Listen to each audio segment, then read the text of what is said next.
The accusation hung in the air like frost, turning the warm glow of Christmas dinner into something cold and brittle. My mother-in-law, Patricia Bennett, had just called me a gold digger in front of 20 family members, complete with a manila envelope containing post-nuptial agreement papers. I'm Emma Chen, but the Bennetts prefer to call me that investor girl when they think I can't hear them. At 34, I've spent the last decade building one of Boston's most successful real estate investment firms, specializing in luxury retirement communities. Not that my in-laws know this. They think I'm just a mid-level property manager who somehow trapped their precious son Thomas into marriage. The irony of being called a gold digger while secretly owning the very building we were sitting in was almost enough to make me laugh. Almost. We're just trying to protect the family's interests, Patricia continued, sliding the envelope across the table. Surely you understand, dear. I looked at my husband Thomas, seeing the conflict in his eyes. He'd been caught between my world and his family's expectations since we met 3 years ago. As a pediatric surgeon, he understood hard work and dedication. But he'd also been raised in the suffocating embrace of old Boston money, where appearance meant everything and family loyalty was a gilded cage. Mother, Thomas started, but his father, Richard Bennett, cut him off. Son, we're not blind. She's from a different background, no family connections, no trust fund, just this mysterious job she's so vague about. And now suddenly she's married to one of Boston's most eligible bachelors. The way he said different background made it clear what he really meant. To the Bennetts, my Chinese-American heritage was just another strike against me, along with my public school education and self-made career. I picked up the post-nuptial agreement, skimming its contents while the family watched with barely concealed anticipation.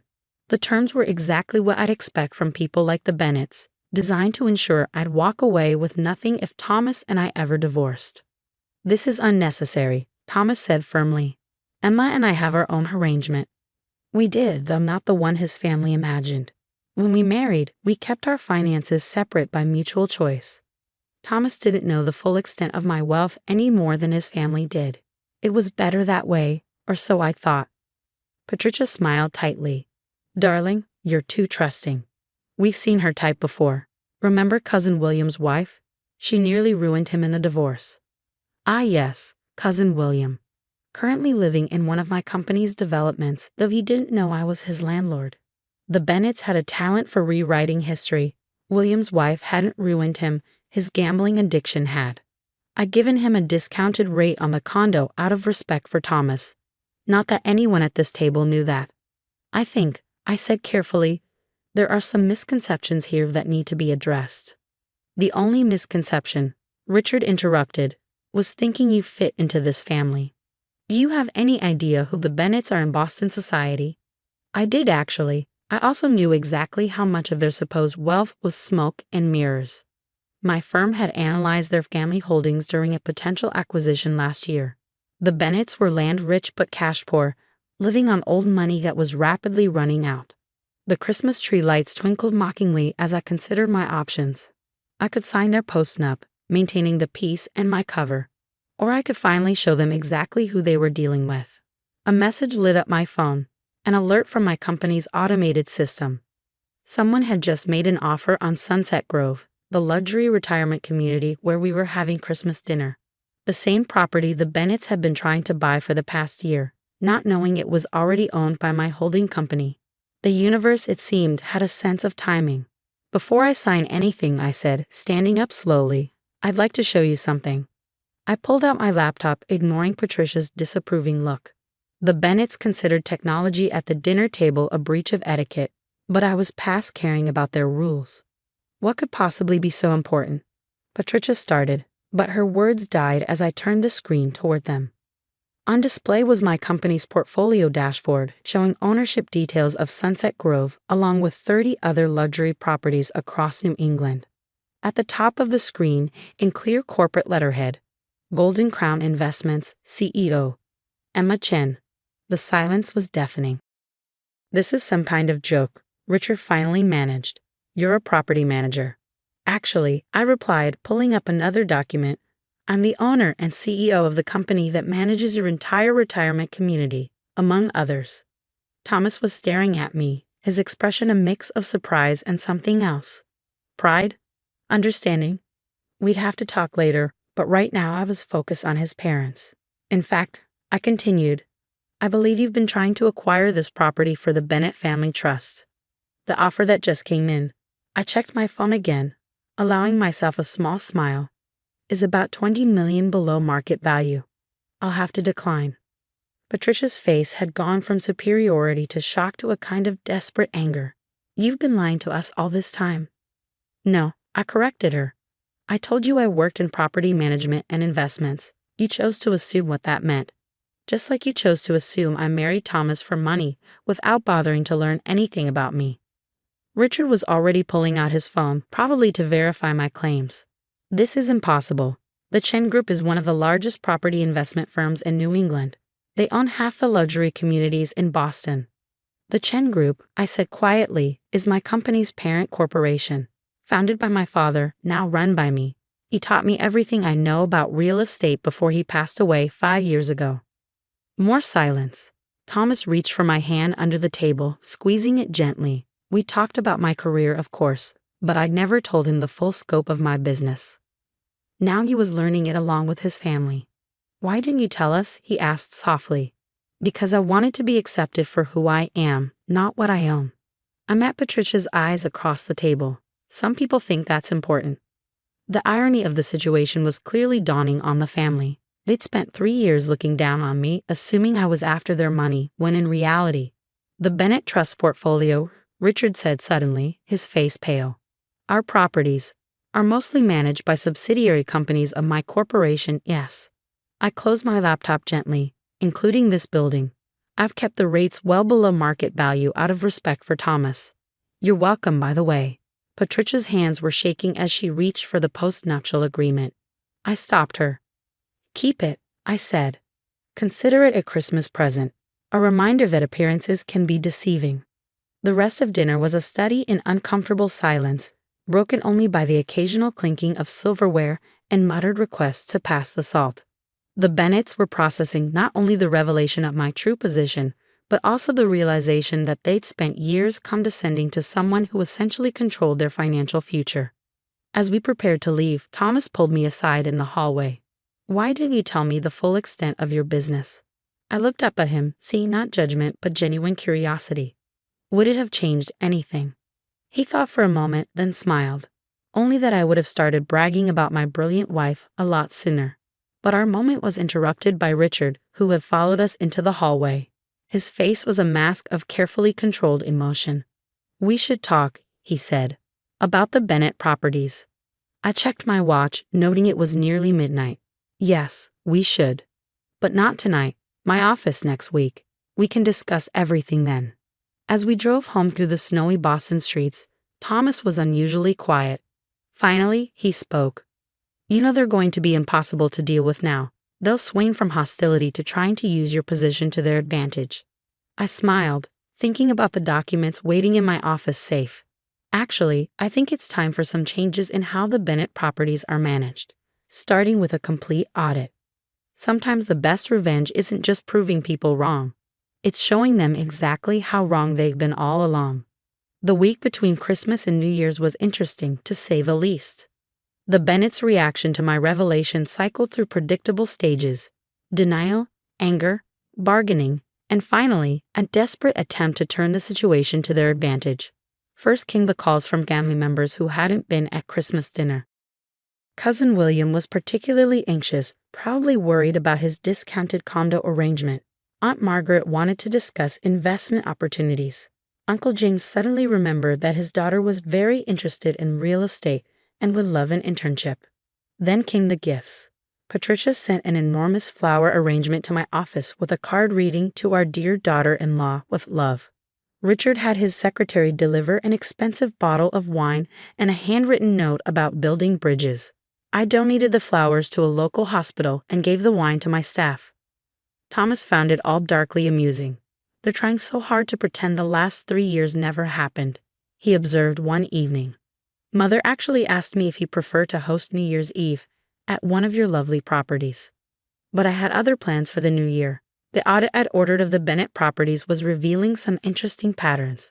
Years of preferential treatment, unofficial agreements, and financial arrangements that wouldn't stand up to serious scrutiny. When Richard arrived at my office for our scheduled meeting, he was in for several surprises. First was the office itself, not the modest property management space he'd imagined, but the entire top floor of a downtown high-rise with views of Boston Harbor.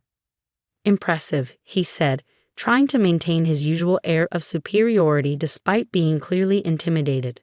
Very modern. Thank you, I replied, gesturing him to a seat. Let's discuss the Bennett properties. I laid out the audit findings methodically, the sweetheart deals for family members, the tax arrangements that skirted the edge of legality, the maintenance issues that have been ignored in properties occupied by non-family tenants. This is how business is done, Richard protested.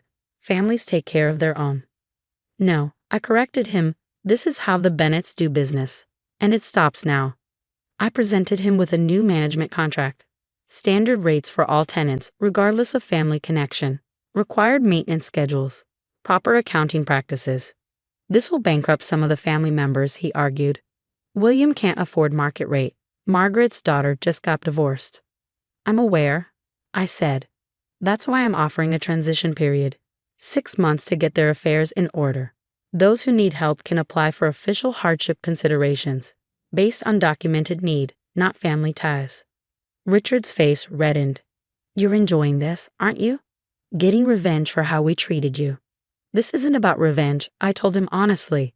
It's about running a professional business. The Bennetts aren't the only families who depend on these properties. We have hundreds of residents who deserve fair treatment. We're your family now, he tried. No, I said firmly. You're my tenants and business associates. You made that very clear for 3 years. He left with the new contracts, looking older than I'd ever seen him. Thomas called me later to report that his parents were hosting an emergency family meeting to discuss the situation. They're trying to find leverage, he told me, some way to fight this. They won't find any, I assured him. Everything is completely legal and above board. More legal than what they've been doing, actually. The family meeting must have been interesting. The next morning, I received an email from Patricia requesting a private lunch to clear the air. I accepted, choosing a small French restaurant I owned, another fact the Bennetts didn't know. Patricia arrived perfectly coiffed and clearly rehearsed. Emma, dear, she began after ordering a salad. I want to apologize for any misunderstandings. No misunderstandings, I replied, sipping my water. You were very clear about what you thought of me. For 3 years. We were protecting our family, she insisted.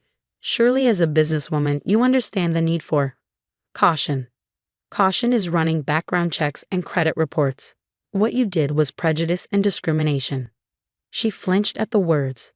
That's rather harsh. Is it? You called me a gold digger at Christmas dinner, in front of the whole family, while sitting in a building I own. Patricia had the grace to look embarrassed. We didn't know. You didn't try to know, I corrected her. You saw what you expected to see, a young Asian American woman who couldn't possibly be successful on her own, who must be after your family's money. And now, she asked quietly, what do you expect from us? I studied her carefully. Despite everything, she was still my husband's mother, still potentially my future children's grandmother. Professional courtesy, I said finally, respect for proper business practices, and perhaps, if you can manage it, an honest attempt to know who I really am, not who you assumed I was. The changes rolled out over the next 6 months. Some family members adapted better than others. Cousin William actually thanked me. The structured hardship program helped him finally address his gambling addiction. Aunt Margaret's daughter found a job and started paying her own way. Richard and Patricia struggled the most with the new dynamics. They weren't used to being in the less powerful position in family relationships, but slowly they began to adjust. The real breakthrough came unexpectedly. I was reviewing plans for a new development when my assistant announced that Patricia was here to see me. She looked different, less polished, more human somehow. I've been thinking, she said without preamble, about what you said, about not knowing who you really are. She pulled out an old photo album. This is our family history. The real one, not the version we show at parties. My grandmother started buying properties during the Depression, when no one thought a woman could run a business. I understood the olive branch she was offering. Would you like to hear about my father? How he taught me the business. For the next 2 hours, we talked, really talked, about family, ambition, and the weight of expectations. She showed me pictures of Thomas as a child, told me stories about his dream of becoming a doctor despite the family's push toward law or finance. You know, she said as she was leaving, you remind me a bit of my grandmother. She didn't let anyone tell her what she could or couldn't do either. Coming from Patricia Bennett, it was high praise indeed. Last week, we hosted a family dinner, not at Sunset Grove, but at our home. I cooked, using recipes my father had taught me. The Bennetts seemed surprised that a CEO knew her way around a kitchen. There's a lot you don't know about me, I told them, but I'm willing to teach you, if you're willing to learn. Thomas squeezed my hand under the table. We'd recently learned I was pregnant, news we were waiting to share until we were sure the family could handle it gracefully. As I watched the Bennetts actually trying to understand my culture through the food I prepared, I realized that sometimes the best revenge isn't revenge at all. Sometimes it's giving people the chance to be better than they were, while never forgetting to value who you are. The post-nuptial agreement still sits in my office drawer, unsigned. I keep it as a reminder that true worth isn't about what you own or who you marry. It's about staying true to yourself, even when others doubt you. And sometimes, just sometimes, it's about letting people surprise you with their capacity to change.